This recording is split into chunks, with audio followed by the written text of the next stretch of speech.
folks, it's Andy the Angry Lawyer here again. The Angry White Lawyer. I always forget my colour. Don't know why.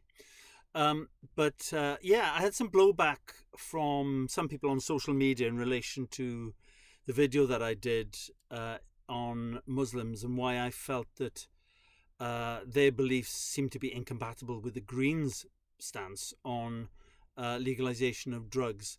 And the point being made, some might say, is a fair one, and I alluded to it in that video. I'll actually post the video at the end of this one.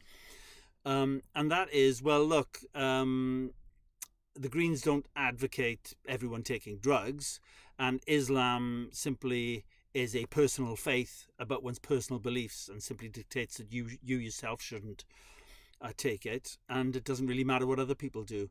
And I get that argument.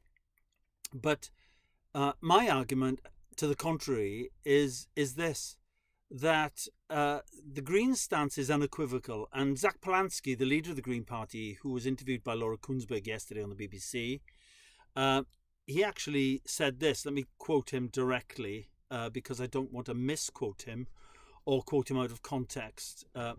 Labour Party, I'm looking at you in relation to Mark Goodwin. Yeah.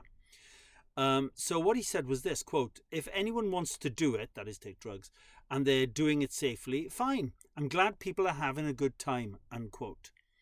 Now, I think a lot of people, Muslims and non-Muslims, will find that worrisome, particularly people who have been touched by drug abuse, either themselves or by through family members. They may have lost family members through it. So there is that. But also, isn't that stance actually going to encourage people to do drugs, knowing that they'll be treated as a patient, as someone who has a medical need rather than a criminal? And I get that argument too, by the way, bearing in mind the Portugal experiment. Look it up.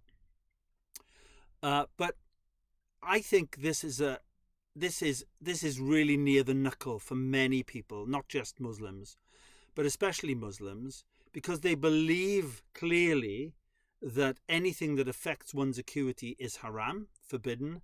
And here we have the leader of the party that they're encouraged to vote for saying, I don't really care as long as they're having a good time and they're safe doing it. Isn't that incompatible with their personal beliefs? So, yeah, I think it is. And I maintain my stance, although I do recognise the arguments on the other side. Who's right? Jury's out.